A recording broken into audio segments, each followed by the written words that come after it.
Hey, what's up, gals and ghouls, all you cool kittens and cats, and welcome into an all-new exotic edition of the OH.Report Video Podcast. I am the Bengal Tiger King, that's right, wishing you all a very happy Halloween, and we got a great show on the way, all the best stuff that you want to see from North Central Ohio. We got the top plays, we got the phenoms on the way, your talk of the town, and whatever else we can brew up here on the set. Before we let the big cat out of the cage for good, though, let's introduce you to the other characters we got going on here that are going to help try to lift some spirits. And let's begin over here with our guy, Hayden, your friendly barista. What you got steaming up over there? I think I am a little bit out of character because I don't have a drink, but that's okay. We'll just say that it's being prepared, and maybe by the end of the show, I'll have something. All right. Maybe. So something brewing. He's just not making it himself. Nope, not yet. And then over here, we've got Ronaldo, the in-shape referee, hanging out with us, and he's got Luigi with him, too. Oh, wait. Who's that? Oh, that's Matt Canada over there. This is the referee, New Jersey. We actually had this in high school. Storm used to have one, too. But I'm pretty sure we went both as referees. Yeah, at one Storm's time. Luigi this year. Yep. Having a lot of fun. It definitely looks like it. You know who definitely has had a lot of fun this year? How about the guy running the 28th best offense in all of the NFL? Let's give it up now for Matt Canada. Huh? Welcome to the show. Yeah, you're up, Matt. Fourth and 13. Okay, this is what we're gonna do. All right. Big Ben. I mean, Kenneth. He's gonna roll out here.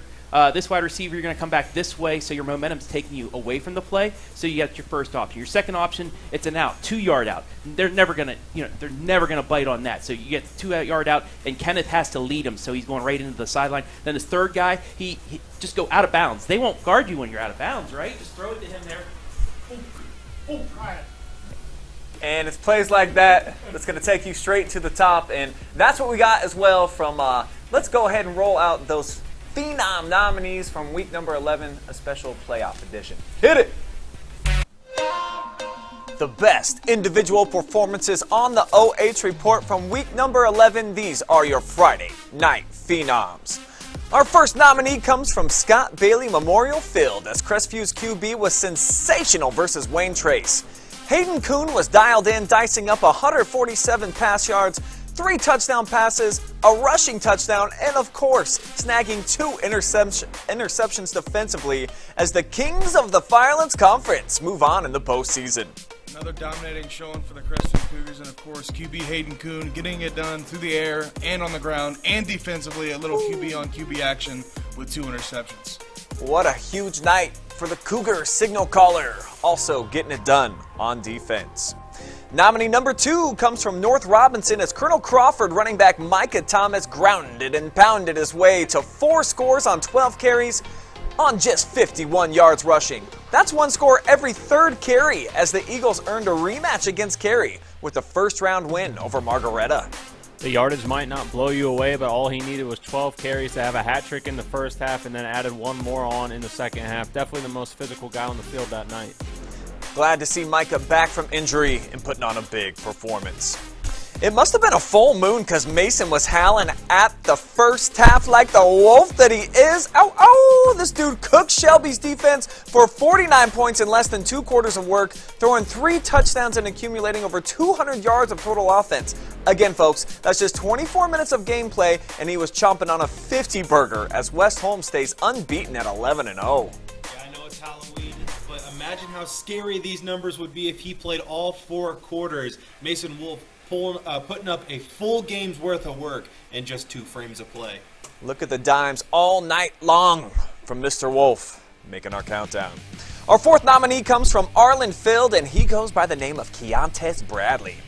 In the TY Tigers' first ever meeting with the Ontario Warriors, Bradley would catch 6 balls for 84 yards, and he found the end zone, which you just saw for the first touchdown of the game in a spectacular variety, a pick 6 to the house on just the 2nd play of the game. Tigers brought the juice in this first-time crosstown showdown, and Keontae was feasting on both sides of the ball all night in a shootout victory. Shutout victory, I should say. It's no points for Ontario, thanks to that guy. Nominee number 5 comes from the Ohio Valley, where Northmore's Max Lauer put on a show in his final high school football game rushing 22 times for 222 yards and 2 scores, down in a hostile environment that is Bel Air. Yeah, Max kept the Golden Knights in the game in the first half, had 172 yards against Bel Air's first team, another 50 yards when it was late, but a great job for Max in his final game. If you see Max out there, give him a handshake because not a lot of that happened on Saturday. But you see he was shaking and rumbling into the secondary lower with a huge outing in his final high school game. Powie out of Clear Fork makes his return to the Phenom nominees, and on Friday night, he went trick-or-treating and found 4 times Reese Cups at each house he stopped at. The Upper Sandusky squad tried to stop the runaway Colt, but there wasn't much they could do as Powie pounded 4 touchdowns down their throat, racked up 188 yards on 12 carries, and the Clear Fork Colts are playing November football thanks to this phenomenal performance. Those are your nominees from week number 11. Now it's up to you, the fans, to decide who had the most impressive performance of the week. So those are your Friday Night Feline nominees. Make sure that you make your vote heard ×2 right now. If you hit us up, we're live and free during the OH.Report video podcast. All right, now it's time to see the best individual plays that we had captured by our cameras right here on the OH.Report from week number 11. Let's roll them. These are the top plays of the week, playoff style from the opening round. Here we go. Let's begin in the heart of Ohio, where it was all treats for Columbus Academy. Pulling out all the best prizes from the candy bucket, wide receiver Justin Albert takes a jet sweep, fumbles, and then somehow you see he recovers in time to throw to a wide open Rex Whitley for the 23-yard score. Yeah, Trick or Treat came early for Columbus Academy as everything came up Reese's Pieces for them. Everything right for Columbus Academy as they roll Centerburg in the upset to move on to round 2. Yeah, let's see this one more time. This is a full-size bag, 2 of those Reese's Pieces on the money in the end zone for 6. Joining the list at nominee number 2 is Mansfield senior Tiger Keontae Bradley. Bradley wasted no time in stopping the Ontario offense with this 39-yard pick 6, taking it to the house on the second play of the game, placing the Tigers on the board at the 11:07 mark of the first quarter.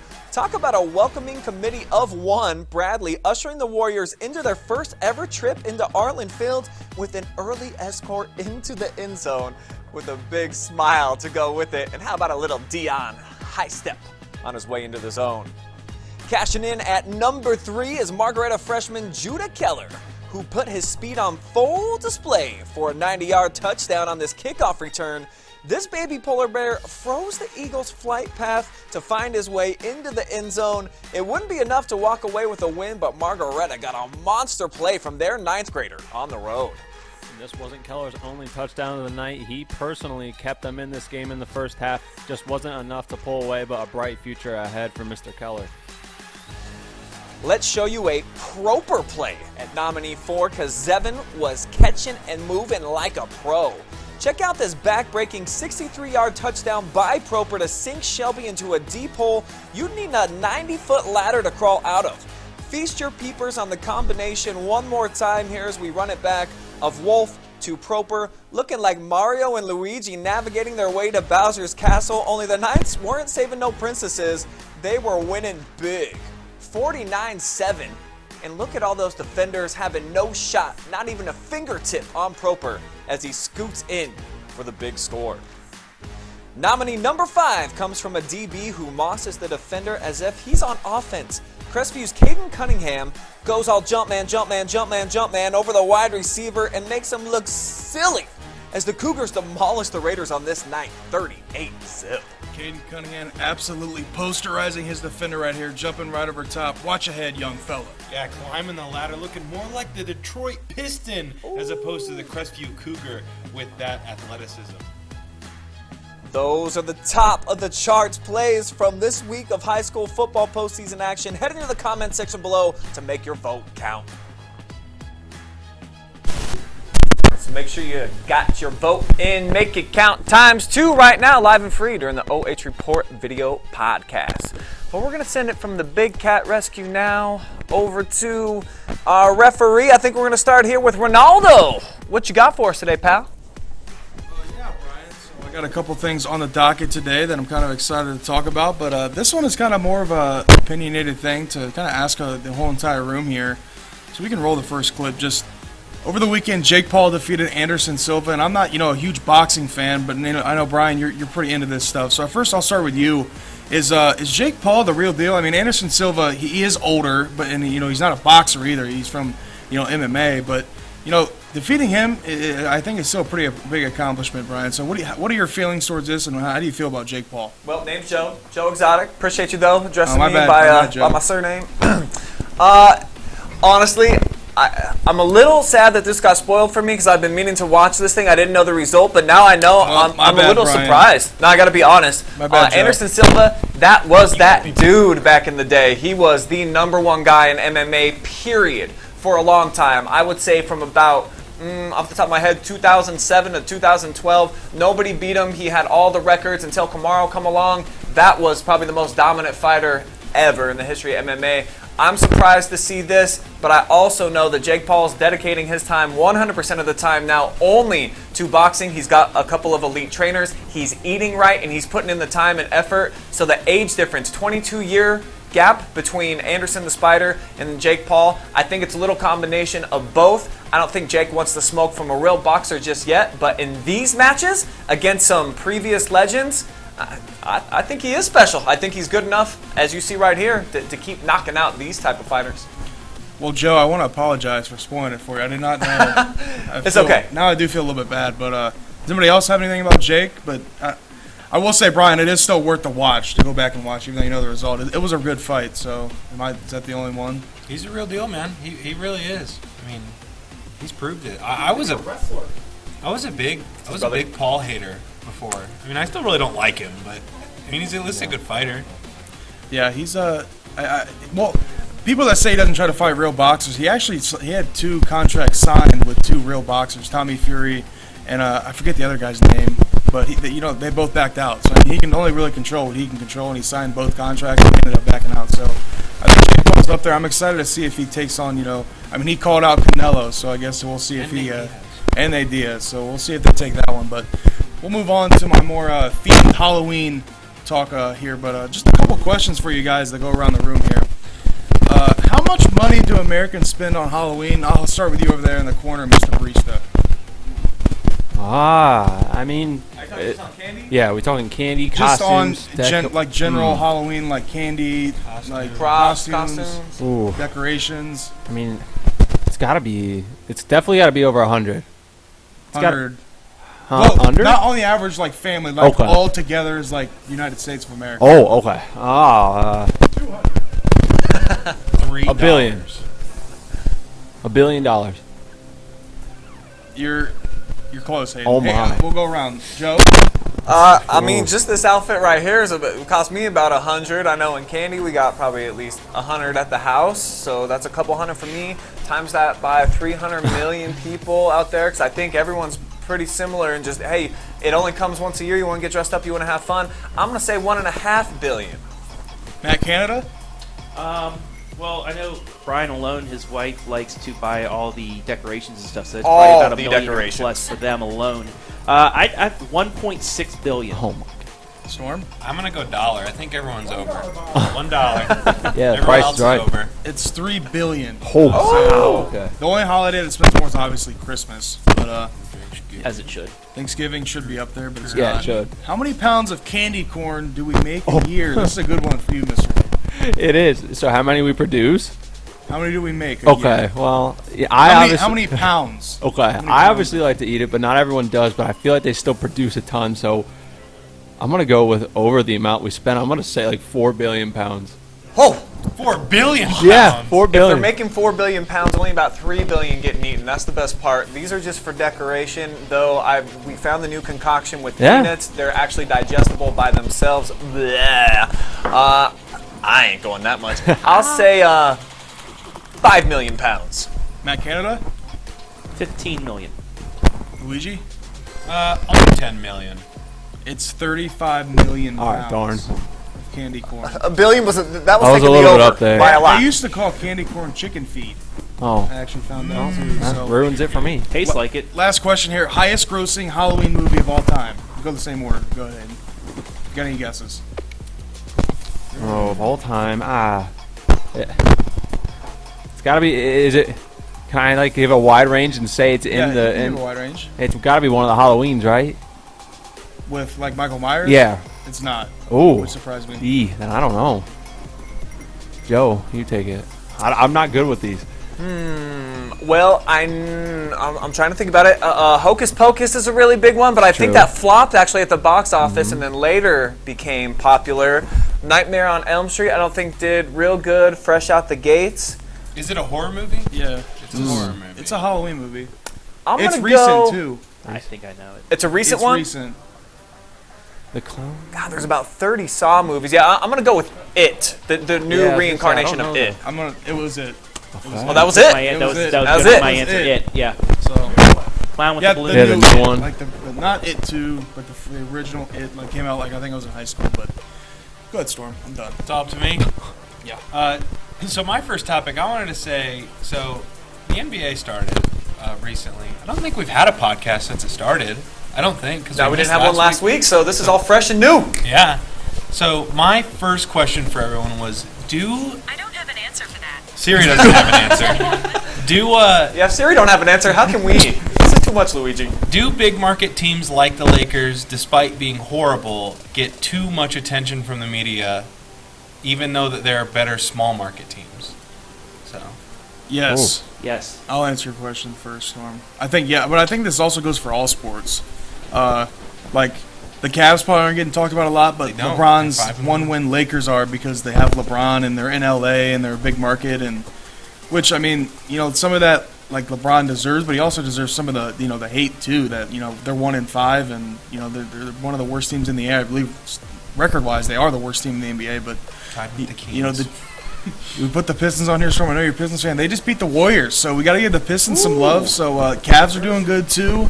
But yeah, I agree. I think bigger market teams in all sports, though, they get a little bit too much love other than the small teams. Yeah, it hurts especially because I think we're all fans of small market teams, right? That's right. Yeah, I Hey, think the hey, biggest you one know is me. Pittsburgh, and that's not very. All Cleveland all the time, just like you, Storm. So, what words your question exactly? Do they just get too much attention? Because the answer would be no. Because think about how many people live in Los Angeles. Like it's the entire state of Ohio, I guess, basically. So they need their attention, rightfully so. It's Hollywood, it's big picture, it's glamour, and then same with the New York teams. I mean, the city's just so big, and there's so many people that come there and come from there that they need to get the media attention because it's the biggest fan bases. But am I tired of seeing the Lakers talked about for 2 straight segments when you're seeing Donovan Mitchell go off for 30 every single night and putting the Cavs on a 5-game win streak? Yeah, it kind of gets old to see the same teams talked about day after day, week after week. But at the same time, I know why it happens, and I get it, and I don't complain too much. Especially as a Browns fan, hey, we never get our warm piece of the concrete, so I'm still waiting for that day to come. Maybe it won't. Hayden, Travis?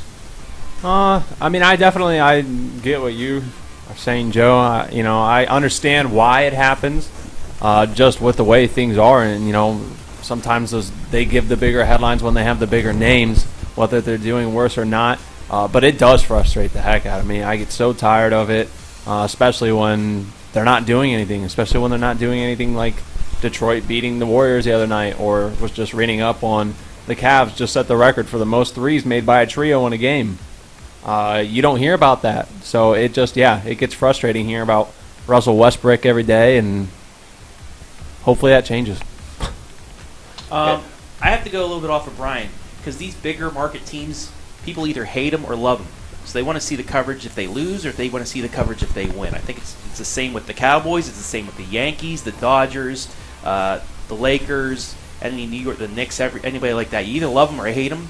So even if they're showing it, you're looking there to see if they lost because you hate them so much, or if you won because you're one of those bandwagon fans that like the Cowboys, the Yankees, the Dodgers, the Lakers, all those like that. And you see right there the description, too, that we got up that lower third. Big markets equals big dollars, big money. And what rules the world? No, Beyonce's wrong. It ain't girls.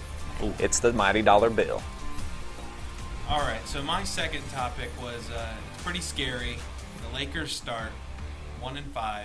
Kind of scary for them. And, It's a shame. My It's a shame. second question, or my second topic was, who is to blame for the Lakers' woes so far throughout the season? Garrett? A collective group, everybody. I think LeBron deserves some blame because, obviously LeBron always has a say in the roster. I don't know about, taking on Russell Westbrook, a team that they already struggle to shoot the ball. They added one of the worst three-point shooters in the league in Russell Westbrook, and it's just it's not meshing so far. But they put him on the bench. He had a solid game, but I don't know if that's going to fix their troubles. So I guess we'll see throughout the season. But I think it's a collective group. Everybody deserves some of the piece of the pie to be blamed. But probably LeBron is probably up there, pretty high. But he's also not the one signing the contracts. So I think everybody as a whole. So, but who deserves the most blame? Or you think it's all kind of equal? I don't know. It's hard to say for me that LeBron deserves the most when he's scoring 30 a night. So, I don't know. Because I know that's probably what you're going to say is LeBron. I don't know. I can't blame LeBron for averaging 30 last year when he's on his 19-20 season. He kind of assembled the team, though. That was my thing. But I don't know. I think it's the execs. They get the final say, so. I can answer this question in 2 words, Storm. Rob Pelinka. That's the guy that you look at. He is the one who actually is issuing the checks and making sure that the roster is coming together. And while LeBron has a big say in that, he's not the line. That's not where the buck stops. It's all Rob Pelinka. He's the guy that put this roster together. And if your best three-point shooter coming into the season, if his name's Pat Bev, you're in trouble. You're not going to win a lot of games, especially when you're playing with a LeBron James. Look at his most successful team, Storm, in the past. What did they have around him? He's one of the best pure penetrators in the history of the game that can pass with both hands and put it into the corners or on the perimeter to three-point shooters. Russell Westbrook, one of the worst that we've seen in the game, and then the list goes on with the dudes that they have on the roster with Dennis Schroeder and some of the other guys in the backcourt with LeBron. They got no chance to win games. I say trade him if you're the Lakers. Give him a chance in the twilight of his career. Me and LeBron's the same age, and I know he don't got a whole lot of more traction left on those tires, so give the man a chance. Put him on a contender. Get him out of there because while it's not a complete dumpster fire, it's starting to burn at the bottom, and I can smell some of that doo-doo, and it stinks out in L.A. Hayden, Trap. This is what happens when you put a lot of egos up in the lineup. Look at the Cavs. They're a team that plays together with one big guy in Donovan Mitchell and a lot of other contributors around him, and then you put the Lakers with a bunch of solo egos that won't play together. That's my answer right there. It's why they are not doing good. They're not playing together. They're 1-5. They're a bunch of egos, and they're getting in each other's way. Hayden? I think I'd honestly just cap it off with maybe a little bit of the fans of LA too, just for the fact that they maybe encourage the idea that you have to build a super team to compete. Now, you've got to have a lot of talent, and Golden State would be considered a super team, but they built that. They didn't buy it. They didn't throw together a bunch of guys that don't make sense together because these are all guys very talented individually. And so I think this is a perfect example of just because you toss together a bunch of star power does not mean it's going to work. They're the perfect example of how terrible it can go. And when I look at someone like LeBron, honestly, the cry has always been he needs more help to compete now. Look at the teams that he's always won with, maybe with the exception of when he was in Miami. Won the title with the Cavs, and Kevin Love would be considered the next biggest name. So I honestly think, I don't know, if he had more youth around him that was more role players rather than some of these guys, I think they'd be in better shape.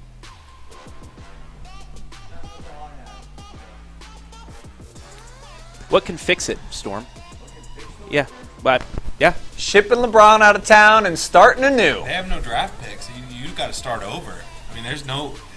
This ain't Flex Seal. This ain't Phil Swift. It's going to be hard. It's going to take a lot of time. Can't slap some tape on it and fix it, huh? Yeah, you got to think LeBron's definitely leaving. Westbrook's gone, and he's not even that great. And then, I'm sure without LeBron, Anthony Davis isn't going to stay. It's going to be a long rebuilding process for the Lakers. It's going to be rough for them for a long time, I think. But then again, it's the Lakers, so you never really know. That's why I think the king of the league needs to get out of town, just like I did from the Big Cat Rescue. I got my way out of there, and now it's time to throw it to an all-new edition of the Talk of the Town. We heard from you, the athletes of North Central Ohio. Put them all together. Here's what we got.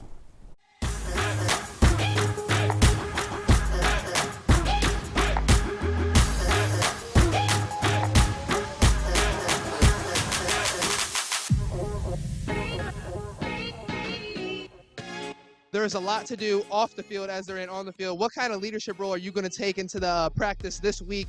Obviously going one game at a time. What are you going to do as a leader in practice to just establish the focus towards next week? Just try to keep everybody heads on, keep them focused up. Sometimes I try to get like a little rowdy. I just got to keep them focused up for this next week. All right, Mekhi Bradley, you heard it here. Really a physical game out there. You took a lot of tumbles, man. It looked like you sold quite a few of those fouls, but just how much fun was it to be a part of this game? And then tell me about the second half and the physicality. It was so fun. I was glad to be there. Last year, I remember I was on the bench and then came in. It was super fun knowing what it's like to be on the field. It was really fun. And I know some guys from there, like we know off the field, on the field. We get physical when it comes to game time, but it's all love at the end of the day. I think we worked really hard on hitting the spots and just working as a team. But in the second set when we did lose, I think we shut down as a team, so it really impacted us. So it just really depends on our attitudes and how we want to continue throughout the season. It's just so great, and I've always looked forward to being there myself, so it's just a great experience.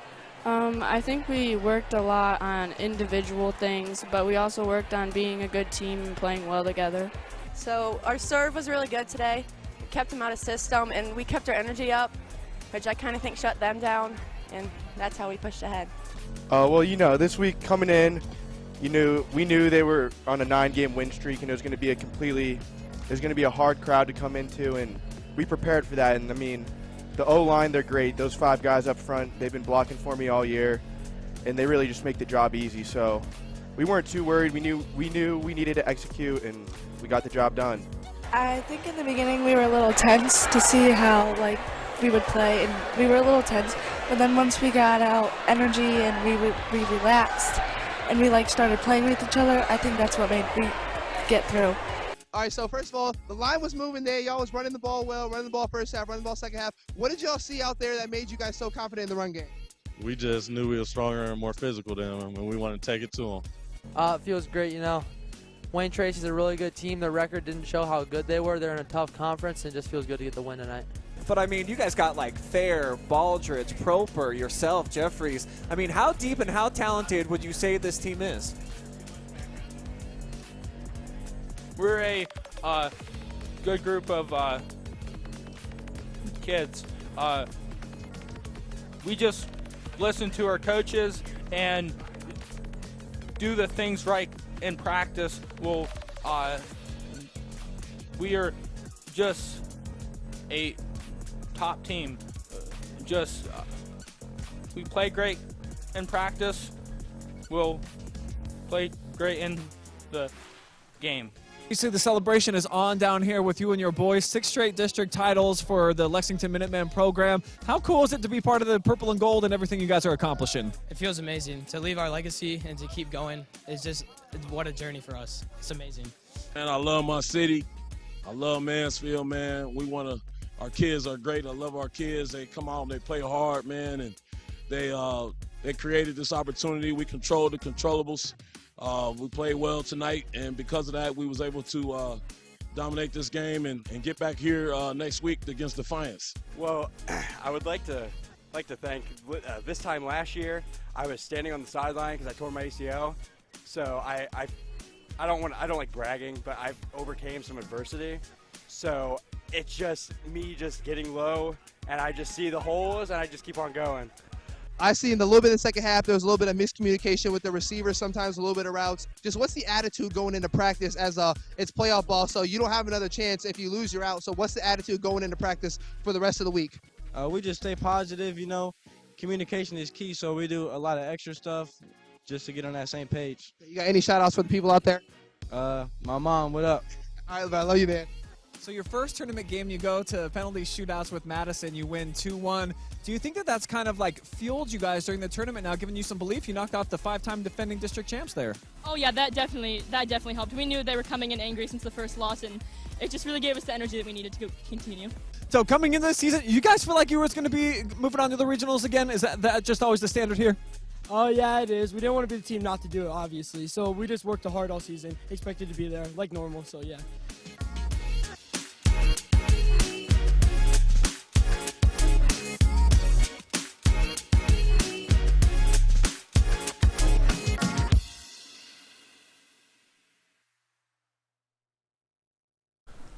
Awesome to hear from all those cool cats out there giving us great interviews all week long, and a lot of Tigers, of course, involved in that video.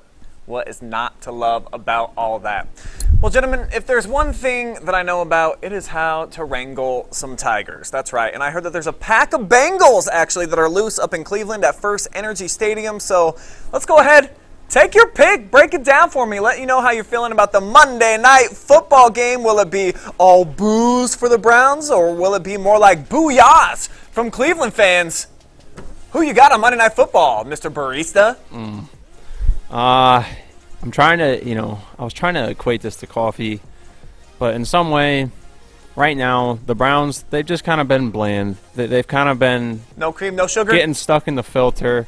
Just kind of regular black coffee. But the Bengals, I don't know if they're any more elevated. I don't think they're like a latte or anything else. I think it might just be battle of who's going to be able to score points tonight and do it productively. Jamar Chase obviously out for Cincinnati, so someone's going to have to step up at wide receiver. But then the Browns, just every game this year, they've started off well. I've not been ashamed to say that. They have started off well. In the second half, they just implode. So it's going to come down to who's going to perform better at the quarterback position. I think, too, I can't go against my guy Joe Burrow tonight. I'm sorry, Joe. All right, so Joe's rolling with Joe Yeah. in that pack of Bengals. That's cool. We'll get to Matt Canada here in a minute. Mr. Referee Ronaldo, where do you lie on this one? Bungles, Brownies? Who you got?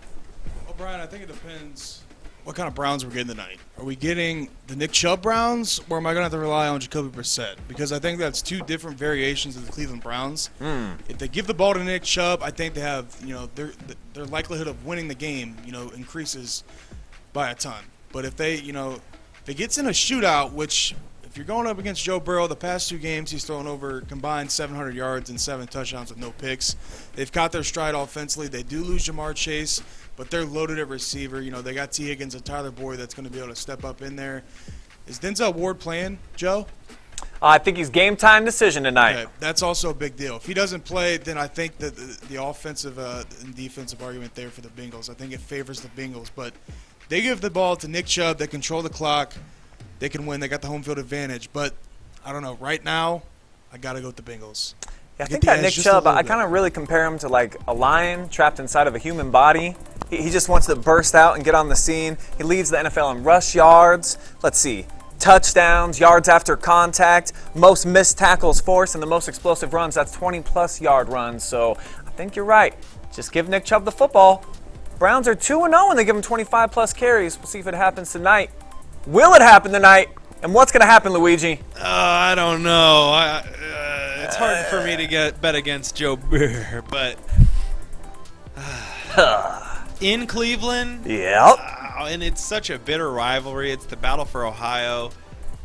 I mean, it's going to be packed. It's Monday night. It's prime time. It's Halloween on top of everything. I'm going to go with the Bengals, but, I mean, honestly, I would not be surprised either way. You going with Joe Shiesty at First Energy Stadium? He's going to need some toilet paper. There's going to be a little bit of Shiesty, I think, going down the back of his white pants by the end of the night when he seeds off the end. How about a real-life clown going to be up in his face named Jadavion? You ever heard of Jurassic Park Miles coming off the other end? Ooh, it's pretty frightening to me. I would not want to be Joe Burrow tonight. He's 0-4 lifetime against the Browns. Well, 0-3, I guess he wasn't healthy enough to play in the one game, but someone who's tried to dial up some plays against Joe Shiesty and company. What do you think over here, Matt? Where do you lie on this rivalry? Well, we do have a victory over the one game where Matt was successful. Week 1, but that was my defense that did pretty much everything. But I digress. It's going to be a tie. Nobody's going to win. Okay. So if it comes down to the wire, Joe, let's say, Matt, we got a big 4th and inches play. What are you drawing up? How do they get it done to get over the top, get in that end zone? Well, let me take. Oh, I'm on the wrong side. You didn't see that. 4th and 4th. Yeah, here we go. This is what we're going to do. They're going to stack the box, right? So what we're going to do, our wide receivers, you're going to block here. You're going to run the opposite way because they won't know what's going to hit them. So you're going to go the other way and not even block. And then when you take the snap, you're going to wait at least 3 seconds, then hand it off, then get the first down. All right.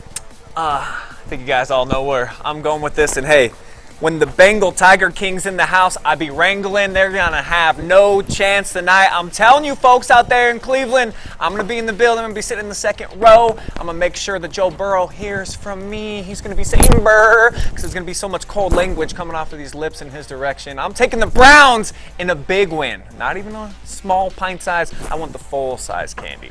But guys, it is spooky season, of course, and that means that there's going to be lots and lots of horror movies that are going to be playing on your TV sets tonight. But what I want to know is not necessarily about the movies, but just think about the characters, okay? And if these horror villains were real life on your block, who are you trying to avoid the most? Here's my top 5. This is who you're trying to get away from, all right? We're talking about Jason Voorhees from Friday the 13th. I got Michael Myers of Halloween, Freddy Krueger, Nightmare on Elm Street, Leatherface from the Texas Chainsaw Massacre, and Pennywise the Dancing Clown. They're all living on your street.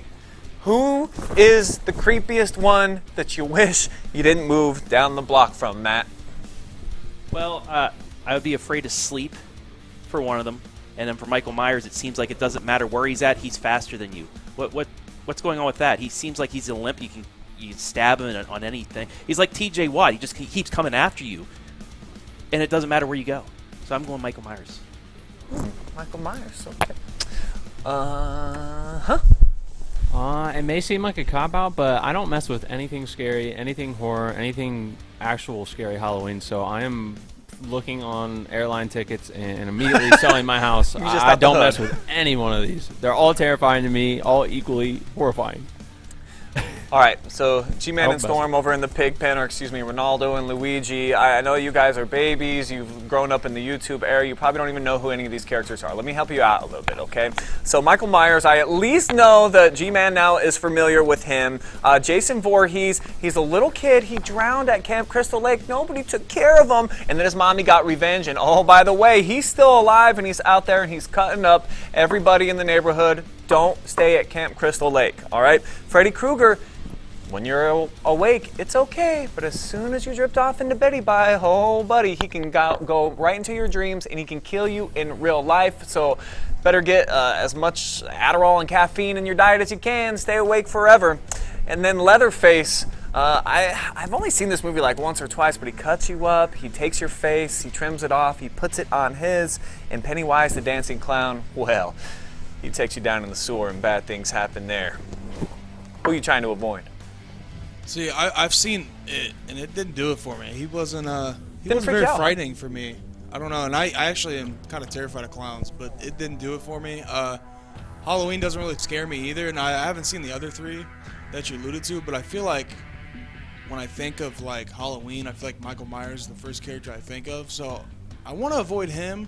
But the one that you fall asleep in your dreams, Freddy Krueger, I feel like that one would be the one I would want to avoid, because you got to be able to fall, like, to live you got to sleep, and that's kind of the inevitable that you're just going to end up dying because he's going to meet you in your dreams. So I think the scariest one up there is Freddy Krueger, but I think the most iconic would be Michael. I was gonna go with Michael Myers. I think that would be like, I don't know, he just doesn't go away. Like, he doesn't die. As far as I know, I haven't seen the new movie yet. I mean, oh wait, does he? I want to watch it. But I think I would say I wouldn't want to have to deal with Michael Myers. It seems like no matter what you do, he comes at you no matter what. So. Yeah, I think it's a great debate. I'm in line with Hayden, where I just think, hey, go put me down by the Riviera or anywhere not close to those 5 freaks, because none of them. No. Hey, maybe they're all nice guys if you just get to know them. If you invite them over for like a little fiesta, maybe they could bring some snacks and hang out. Last day. Yeah. Invite them over. That's the trick. If you just gave them a chance. Okay, so real quick, you could be friends with one of those 5, Matt. God. You can actually turn them into a decent, reasonable human being. Who you want on your side? Well, like I said, Michael Myers, he catches up to you no matter what. I have T.J. Watt on one side defensively and him on the other. That'd be amazing. Would be amazing. And I saw that you've seen some pretty amazing volleyball just last week. Actually, some good offense for once. I know you're not used to seeing that when you're out on the field. Who'd you talk to, and what do you know? Well, once again, the Monroeville Lady Eagles winning a district championship in Willard over a very good Seneca East squad. I want to say it's against Seneca East. If they were in a different district, these two teams would probably meet in a regional or even a state Final Four. But Monroeville, they have so many good players, Maddie Daniel for one, and then a bunch of freshmen that have just learned the game so well, going up through a great system. So after their district championship match, I got to talk to head coach Kendra Snook of the Lady Eagles and see, what she liked about the season and what she likes about going back to Strongsville this coming Thursday. Win 301, I asked Alexa, you think 301's a little bit more sweeter than 300? Sure, I guess, but we can't get 301 without 300. That's so, true. They're all nice, and especially in this atmosphere and this time of the year, no win's easy. Yeah. And, they have to come out and play, and that's exactly what we did. I was going to tell you the stat before the match, but I did not want to jinx you. Since you started this reign of district championships in district play now, you are 36-3 in sets. Sweet. That's and another one, since 2017, middle of the season 2017, you haven't been swept. Yeah, I rewatched I watched Tuesdays, and I saw that, and I was saw like, a really? couple. Yeah, I was going through just some research, and I said, they haven't lost a set in this one. Let's see how far back. It was 27. I think it was St. Paul was the last time you did it mid to the season. You haven't been swept since, and you've played some darn good competition as well. It's not like it's a cupcake schedule or anything like that. Just what makes this team go and what makes this team so darn successful year in and year out? And I know we just saw in our commercial with the Monroeville Athletic Boosters, 7th, 8th, JV, varsity, everybody's dominating.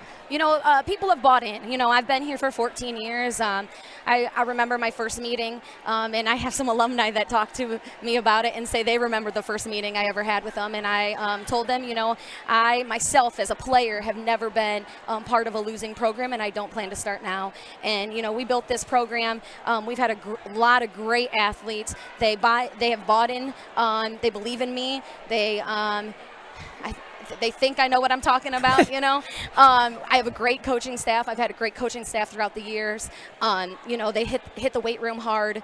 I never have to tell them to work hard because, they want this end goal too, and we talk about these freshmen being so successful, but we got to think about that, this isn't new territory for them either. They've been in the stands as, 8th grade, 7th grade, 6th grade, 5th grade, the past 4 years watching, waiting for their turn to be out there. And I think that's what, makes this so sweet is that all those junior high kids, they're in the stands. They want that opportunity to be on the court celebrating. I saw these little kids going up to all my kids trying to get their autograph. That's so cool. That's the cool thing to me. Yeah. I gave my managers all a medal, and the first thing one of them asked me, do I have to give it back? No, it's yours. So, they're all just so grateful. They're all motivated, and they're all excited. Monroeville volleyball is exciting. Absolutely is. We're glad we got on last year. But let's get into this match. Man, was that fun, at least for me calling this. You go down a tough 25-23 first set. And I know talking beforehand, you guys said you made a collective 56 errors all around in that first match against Seneca East. You made a couple late in that set that gave them the victory there. And then they go up 4-0. You're thinking, man, if it's like the first set, I don't know if anybody's going to be able to respond from that. But then you go on a 4-0. For the full interview with head coach Kendra Snook, just watch the match back. It's free for you forever. So watch on our main YouTube, our main Facebook page or YouTube channel for the whole match. You want to watch the match as well. It's a very entertaining district championship, and then the interview is at the end. But Hayden, you were there with me as I send it over to you for your topic, but that was fun. Yeah, that was a really fun night. Great night of volleyball, and to be honest, like you said, both teams could be competing if they didn't have to meet this early. So congrats to both teams on great seasons, and I want to talk about a few other teams having great to good to maybe mediocre seasons. But in typical fashion, I've kind of got a little question for everyone. But in the spirit of Halloween, I'm dubbing this more trick or treat. And I'm going to want to find out whether you think the question is kind of, or whether it comes across as more of a treat, as a good thing to you, or a trick. And it'll make sense when I ask the question. So I'm going to begin with Garrett.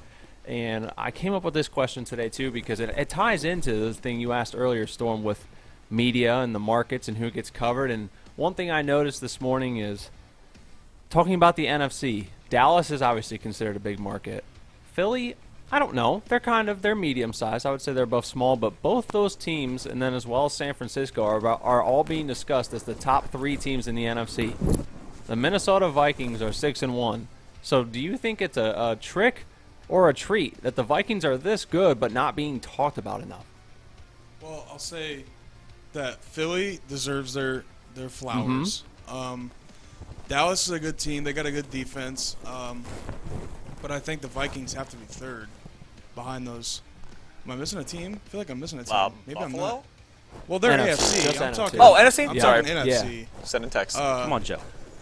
Philly, Dallas. I feel like we have to be a top 3 whichever way you spin it because I mean we're 6-1. San Not Francisco? only we're 6-1, we're better than San Francisco. I think they're 4-3.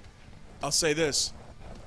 The reason that I think that we're a top contender is because we have the biggest division lead in all of football. We're like 3.5 games above Green Bay. Plus, we already beat Green Bay once. So, I mean, for us to lose the division, we pretty much have to lose I don't know how many games are left. Like a decent chunk. And I don't see that happen with the schedule we have.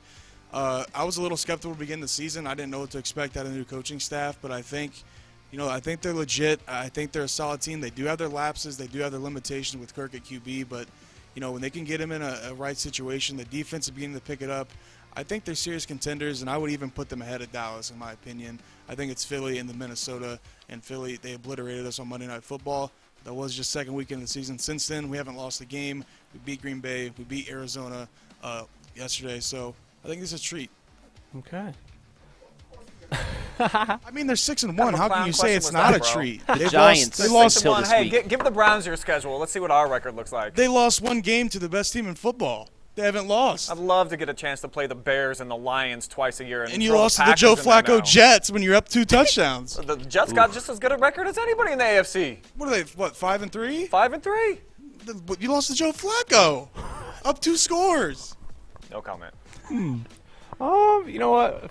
In the spirit of keeping it in the NFL, this is similar to, I know you brought up the Bengals and the Browns tonight, but let me come at it in a different way. Let's even just look beyond tonight and say, would it be a trick or a treat, depending on the outcome of tonight's game? Would a win tonight not just earn you the win right now, but would that be the win that they need to spark the second half of their season to go in the right direction? Do you think? I'll tell you this. I don't know if it's actually going to put the Browns on track, but if they lose tonight, pack it in, baby. Like we got to be looking towards next year. There's just too many losses already on the calendar. If you're sitting at 6 losses and we're at week 8, that's too much. They've melted down too many times, and it's tough to watch. They're like a stick of butter just left outside in the sun, thinking that it's going to be okay.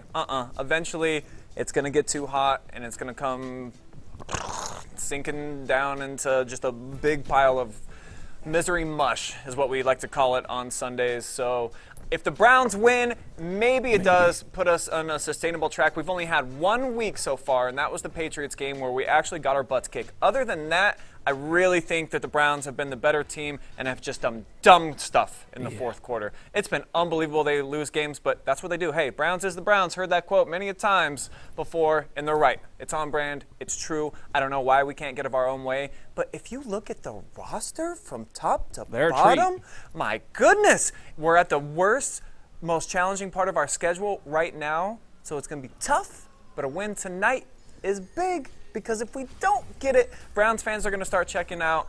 I don't know if we're going to keep packing First Energy. So the roster, probably a treat, but the execution's been a trick so far. And maybe thinking about another roster that may be emerging as a treat, Storm. Of course, I'm going to ask you about your Pistons. And I'm going to ask because I feel like earlier maybe you might have mentioned the idea that Detroit would want to tank again this year. But based on their start, and I know you can't just base it all around one win, but, man, I mean, I was impressed by what they did against Golden State. So is it more of a trick or a treat? Do they need to tank again this year, or can they be successful now? Is the roster that you have now a treat, or is it tricky because you want them to tank even though they're showing flashes of being good right now? I mean, if you're asking if I would rather – because this year our ceiling right now is a play-in team. I would say at best we're a play-in team right now. I would much rather finish with the absolute worst record in the NBA and get Victor a chance to draft Nwambe than be a bubble team. But honestly, I like where the roster's at right now. We don't really have any needs. It's more just a waiting game. We're waiting for guys like Jaden Ivey to develop and Jalen Duran to develop. And Cade Cunningham, I mean, he'll finish. I guarantee he'll finish top 10 in MVP, the MVP race this year.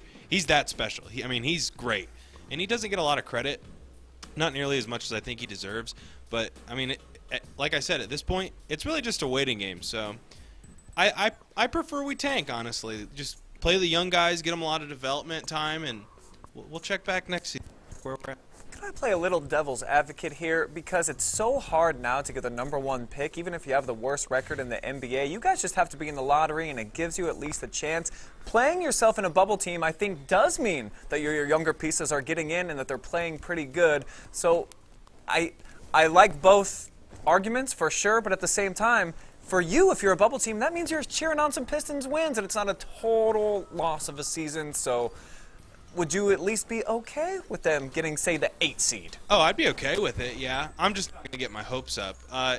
It's growing pains. I mean, that's all it is. We're a young team, and, the East is tough this year. So, I wouldn't be, mad or anything, obviously, if my team started winning. But, even if we don't take someone with the pick we get this year, if we trade it for a veteran guy who will help develop our young guys over the next, couple of years, honestly, I just like where we're going. As long, fingers crossed, knock on wood, that everyone stays healthy and we stay the course. I like where we're going. You see what Bogey's doing. He's putting up God tier numbers right now. Honestly, where we're headed is we're headed in the right direction. So I'm cool with anything at this point. Okay. Well, that's all this barista brewed up today in terms of content, and I think we got more funny stuff on the way, Joe. Well, we always got funny stuff here on the OH Report, and it looks like some funny business that Matt's showing up over here. I can't really decipher. Can you break this down for us? Huh? Yeah. What? Just looking at the play call here.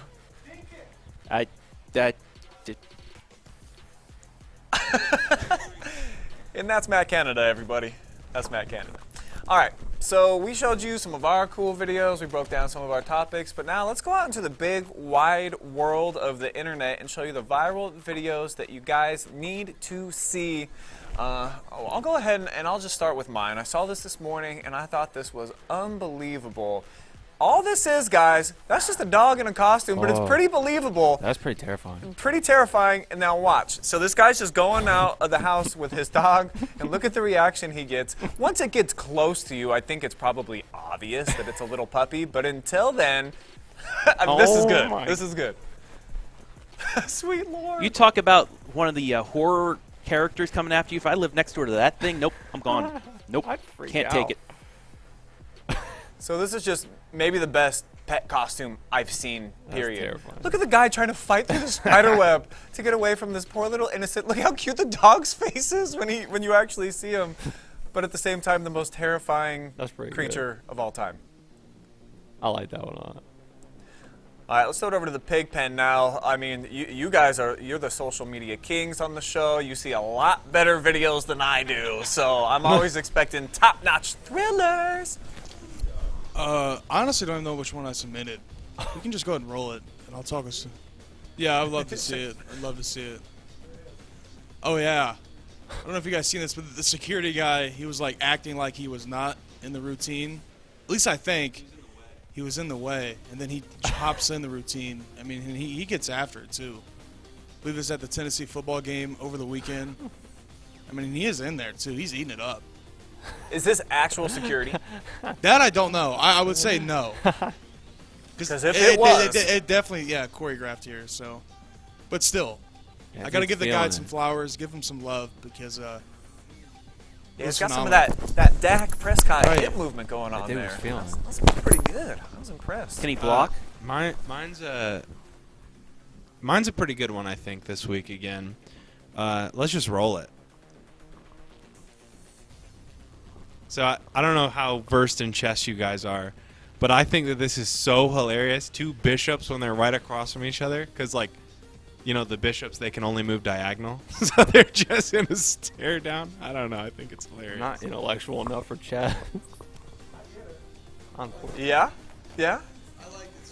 I thought I would change it up. a little bit. Throw a 1,000 IQ meme in there. I was laughing at it. I was geeking at it.